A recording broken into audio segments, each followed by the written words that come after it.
Dizem que o amor e a tosse não se podem esconder, que é impossível fingir o que você sente quando alguém te importa, mas a realidade é muito mais estranha e, honestamente, muito mais fascinante do que você imagina. Porque existe uma verdade que ninguém te contou. O corpo grita o que a boca cala. E não estou falando de coincidências ou de intuição vaga. Estou falando de neurobiologia pura, de processos que acontecem no cérebro dessa pessoa sem que ela sequer seja consciente disso. Imagine que ela está na sua frente, tentando agir com naturalidade, te dizendo que você é só um amigo, que ela simplesmente gosta de você. Mas enquanto faz isso, o corpo dela está enviando sinais de emergência que você nunca aprendeu a ler. Sou Andrea Vermont, psiquiatra, psicoterapeuta e escritora, e há décadas estudo as emoções humanas, a inteligência emocional e os segredos da mente. Hoje quero compartilhar com você o que aprendi em minha prática clínica, em minhas pesquisas e na convivência com milhares de pacientes e leitores. Ao longo de toda a minha trajetória, observei algo que se repete com uma consistência impressionante. Quando alguém está profundamente apaixonado, mas tem um terror visceral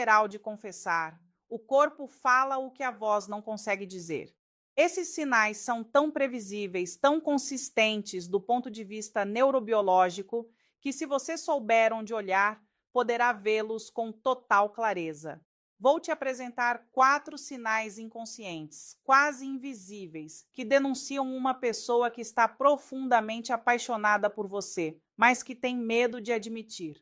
Não são as palavras dela, não são as promessas, são reações que o sistema límbico, essa parte primitiva e honesta do cérebro, emite sem permissão da corteza pré-frontal consciente. A maioria das pessoas vive na incerteza, se perguntam constantemente: será que eu agrado? Aquele olhar significou algo ou estou imaginando? Às vezes parece que importo, outras vezes sou completamente ignorada. Essa dúvida é exaustiva. Ela te mantém num loop mental onde você investe energia emocional sem nenhuma certeza. E aqui está o que vai mudar sua perspectiva. Se você identificar o terceiro sinal que vou te apresentar, não tenha mais dúvidas. Essa pessoa está obcecada com você, não no sentido tóxico, mas no sentido neurobiológico mais literal. Sua presença ativou padrões de atração tão profundos no cérebro dela que ela não consegue evitá-los, mesmo que queira.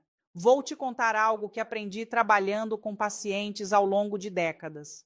Quando alguém sente uma atração romântica genuína, o cérebro não funciona da forma que você imagina. Ele entra num estado de hiperfoco. A capacidade de raciocinar fica comprometida. Os padrões de comportamento automático se reorganizam e você, sem saber, pode estar observando exatamente esse colapso acontecer em tempo real. A cultura popular nos ensinou a buscar o amor nas grandes declarações, nos atos heróicos, nas palavras perfeitas ditas no momento exato. Mas o que a neurociência mostra é completamente diferente. 90% da atração romântica é comunicada antes que a primeira palavra seja pronunciada. Está na microexpressão facial, em como a pupila se dilata quando te vê, na posição microscópica do tronco numa sala cheia de gente, em detalhes tão pequenos que passam despercebidos para a maioria, mas que, para quem sabe onde olhar, são como sinais de neon na escuridão. O problema é que ninguém te ensinou a vê-los. Te ensinaram a esperar um eu te amo verbal, a esperar uma mensagem, a esperar um ato de coragem do outro lado. Mas, enquanto você espera isso, pode estar ignorando as provas mais honestas de que alguém está completamente cativado por você. Quando você aprende a identificar esses sinais, quando entende a neurobiologia por trás deles, você não está mais na incerteza, você não está mais adivinhando, está sabendo. E saber muda tudo. Muda como você se relaciona com essa pessoa. Muda se você decide dar o próximo passo ou simplesmente aproveita saber que é amado em silêncio. A pergunta real, a que importa, não é como faço essa pessoa me dizer que me ama. A pergunta certa é o que estou ignorando no que ela já está me mostrando. E é essa pergunta que vamos responder juntos agora. Imagine esta cena. Você está numa sala com essa pessoa, num café, numa reunião de amigos, no trabalho. Não importa o lugar. O que importa é o que está acontecendo dentro dela naquele momento. Ela tenta manter a compostura, está conversando com outros, rindo de piadas, fingindo normalidade. Mas em algum nível profundo do cérebro há um alerta silencioso. Você está aqui e isso muda tudo. O que está acontecendo biologicamente? O cérebro dela detectou sua presença e isso ativou uma cascata de reações químicas e neurológicas sem o consentimento consciente dela. Dopamina, oxitocina, norepinefrina, cortisol, substâncias que reorganizam a percepção, o comportamento, a capacidade de pensar racionalmente. Essa pessoa sabe que deveria controlar o que sente. Provavelmente fez promessas para si mesma. Vou ser amável, mas distante. Vou agir normal. Não vou demonstrar que me importo. Ela tem um plano, uma estratégia consciente para se proteger da rejeição. Mas o sistema límbico, esse cérebro emocional e primitivo que existe abaixo do córtex racional, não sabe nada sobre esses planos. Ele só conhece uma coisa: preciso estar perto dessa pessoa, preciso da atenção dela, preciso de validação. O conflito não é entre você e essa pessoa, o conflito é dentro dela. É uma guerra silenciosa entre o que quer expressar e o que se obriga a calar, entre o que o corpo quer fazer e o que a mente manda fazer. Essa estranheza que você às vezes percebe, aquele silêncio desconfortável quando ela se aproxima demais, aquela forma estranha de parecer superficial ou desconectada, não são sinais de desinteresse, são sinais de sobrecarga emocional.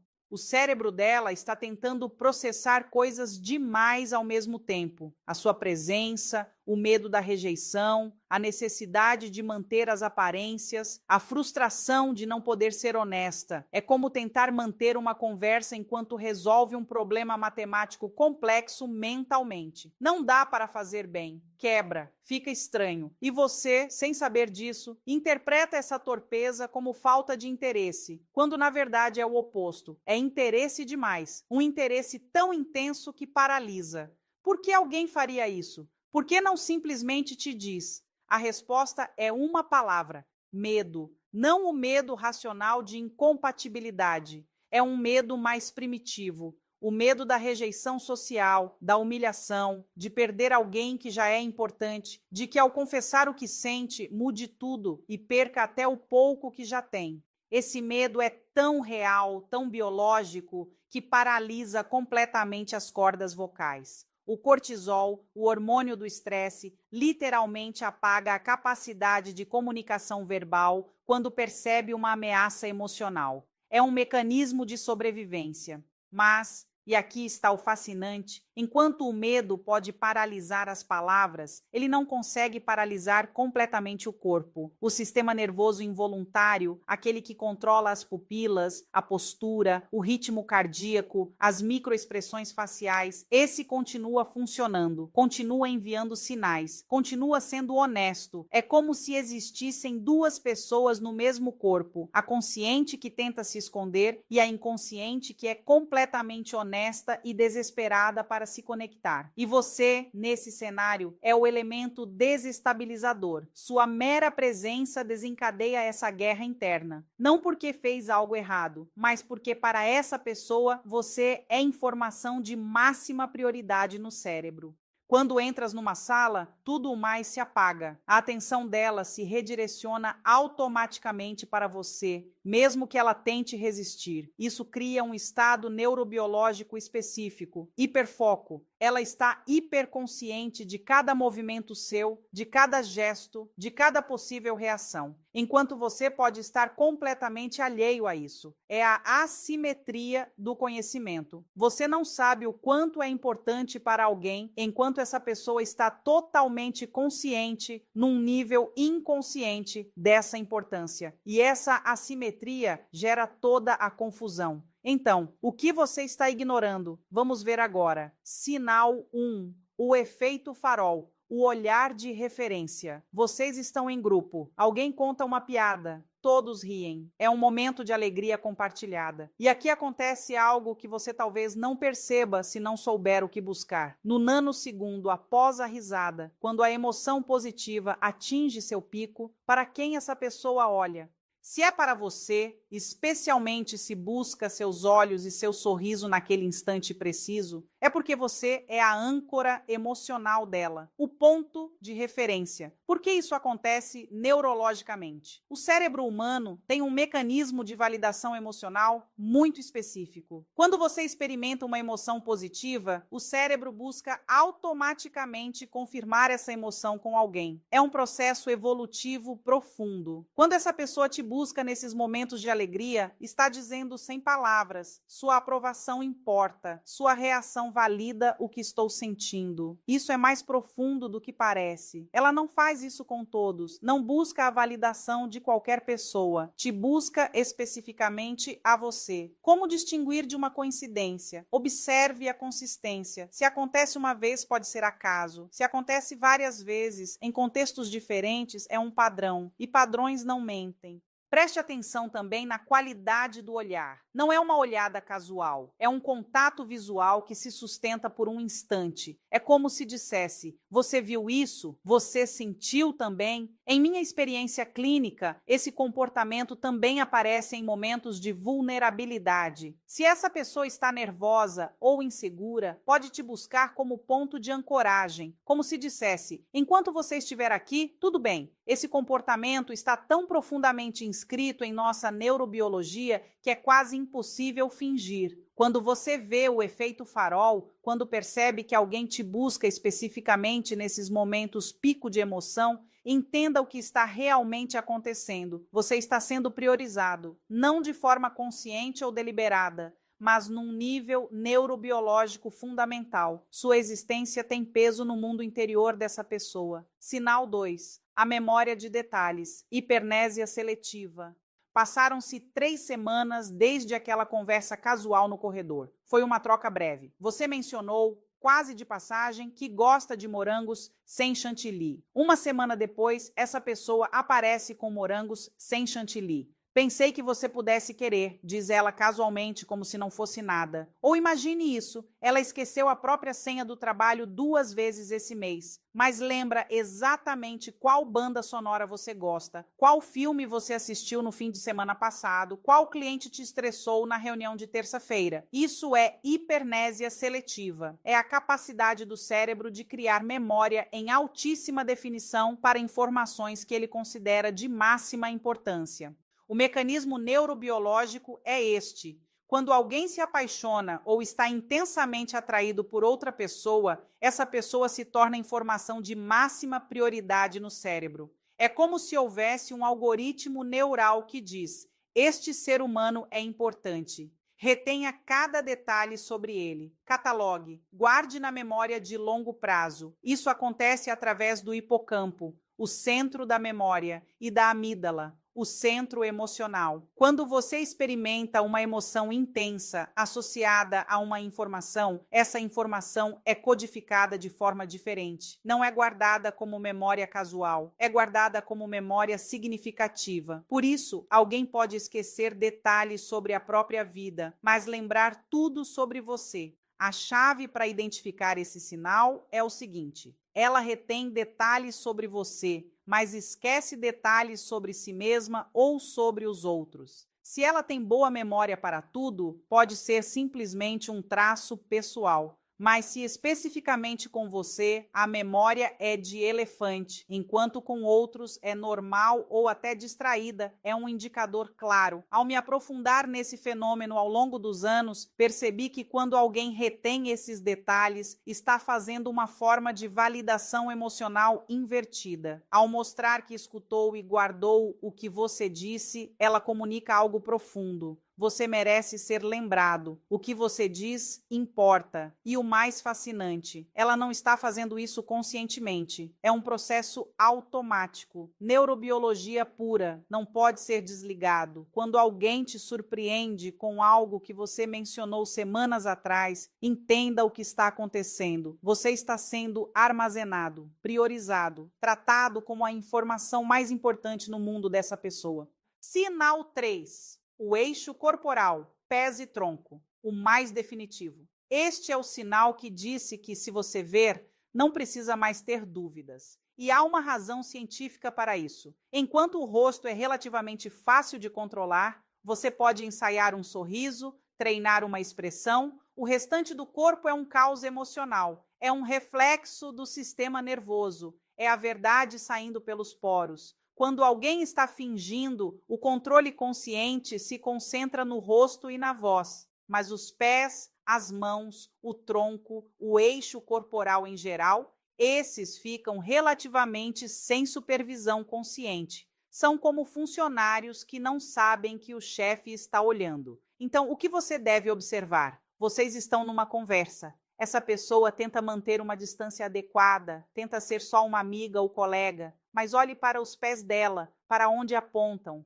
Se os pés estão apontados para você como bússolas magnéticas, enquanto o restante do corpo está parcialmente girado para outro lado ou para uma saída, isso é o eixo corporal em conflito. A mente consciente diz: preciso de distância, preciso de controle, mas o sistema nervoso inconsciente diz: quero estar mais perto dessa pessoa. Os pés são especialmente reveladores porque são os mais distantes do cérebro consciente. Não tem filtro social sofisticado. São primitivos, são honestos. Em minha prática clínica, observei isso inúmeras vezes. O corpo vai para onde o coração quer, mesmo quando a mente manda ficar parada. A prosêmica, o estudo da distância física entre pessoas, demonstra que mantemos distâncias diferentes dependendo de como nos sentimos em relação a alguém. Quando alguém está apaixonado ou profundamente atraído, o sistema nervoso quer reduzir essa distância, mas a mente consciente diz: não, é inapropriado.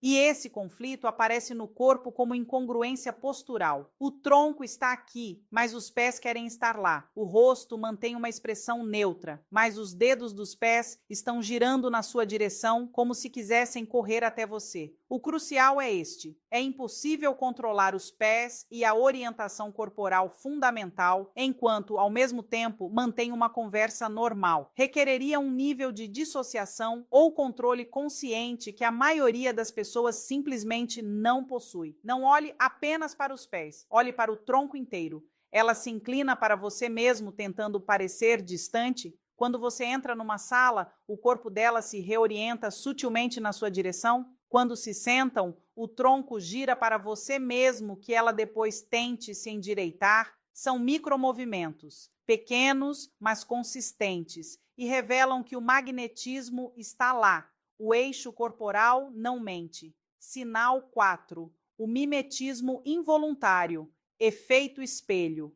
Vocês estão conversando há um tempo. Você toma um gole d'água. Segundos depois, ela toma um gole d'água. Você cruza as pernas. Minutos depois, ela cruza as pernas de forma similar. Você ajusta o tom de voz. Ela adota um tom parecido. Isso é mimetismo involuntário. E é talvez a forma mais antiga e mais neurologicamente primitiva de demonstrar conexão. Do ponto de vista da neurociência, acontece através dos neurônios espelho. Os neurônios espelho são um tipo de neurônio que se ativa tanto quando um indivíduo realiza uma ação, quanto quando observa outra pessoa realizando a mesma ação. São o fundamento neural da empatia. São como aprendemos, são como nos conectamos. Quando alguém te imita involuntariamente, o que está acontecendo no nível neuronal é profundo. O cérebro dela está literalmente se sintonizando com o seu. Está tentando criar ressonância. Está dizendo sem palavras: combinamos, somos parecidos, pertenço à sua tribo.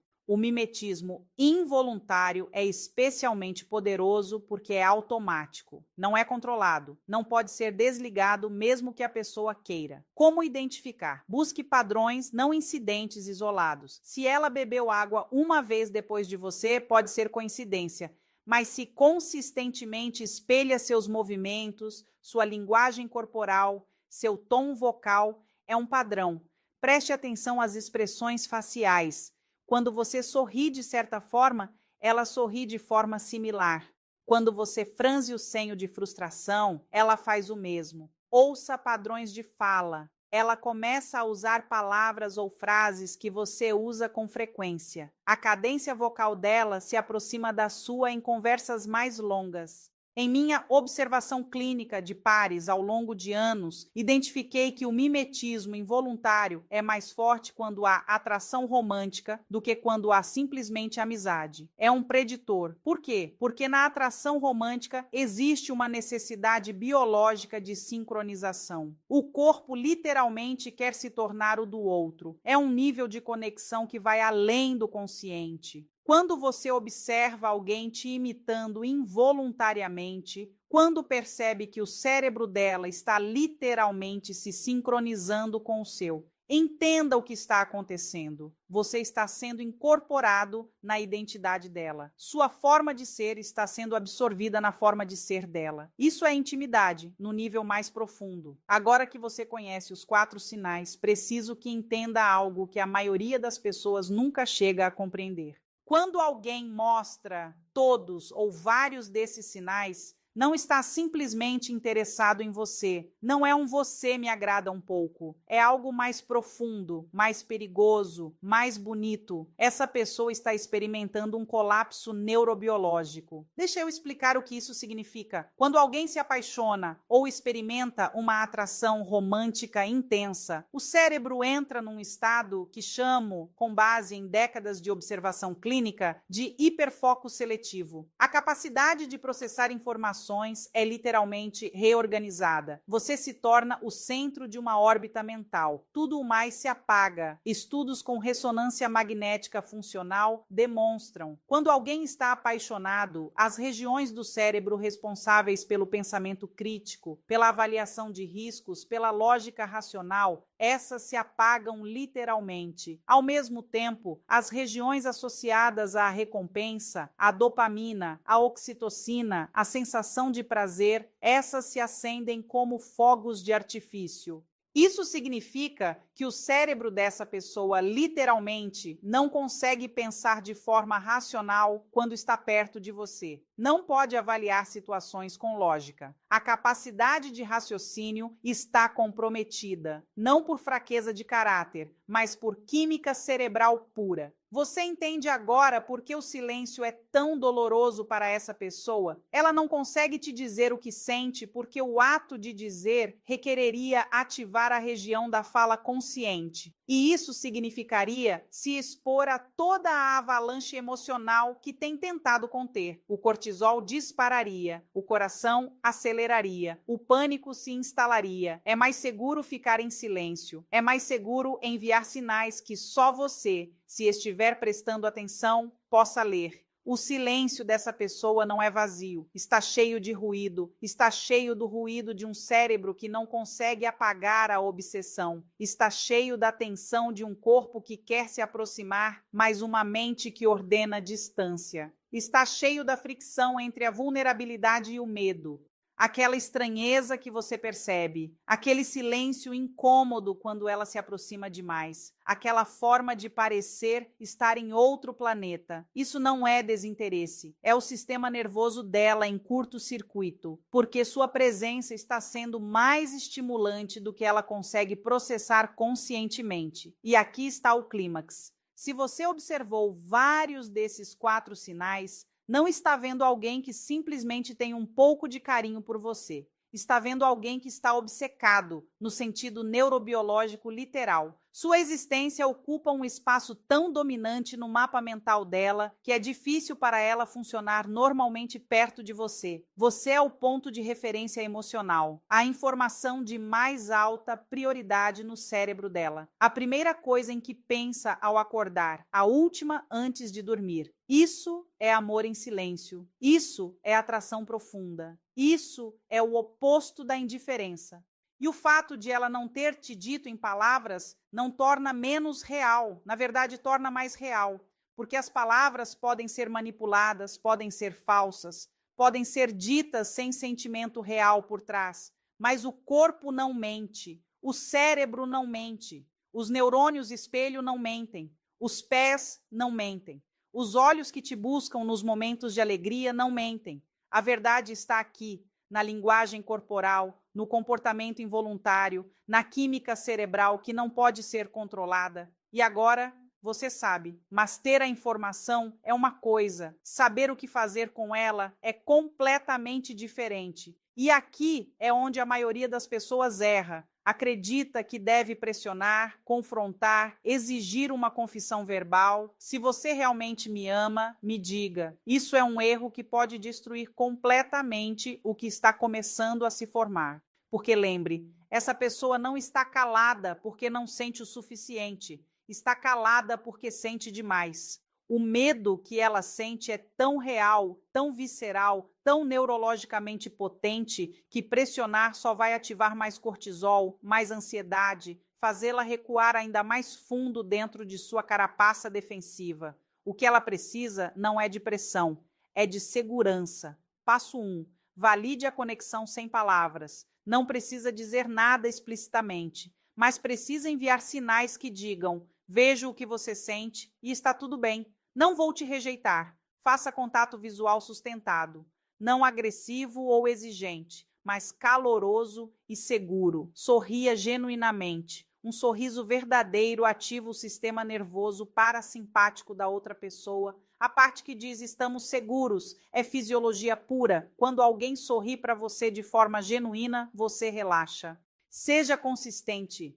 Não desapareça. Não a faça esperar dias por uma mensagem. A consistência é a linguagem do amor para pessoas que já foram machucadas ou que têm medo. É a prova de que você não está jogando. Passo 2. Teste o terreno sutilmente. Aproxime-se do espaço pessoal dela lentamente, não invadindo, mas sugerindo. Sente um pouco mais perto na próxima conversa. Fique um pouco mais próximo quando estiverem conversando. Observe como ela responde. Ela se afasta, fica tensa ou relaxa. Se inclina levemente para você. Se ela se afasta ou fica tensa, recue. Respeite o ritmo dela. O medo não desaparece porque você ignora sua existência. Desaparece quando ela se sente segura, porque a verdade está sempre mais perto do que você imagina. Até o próximo vídeo.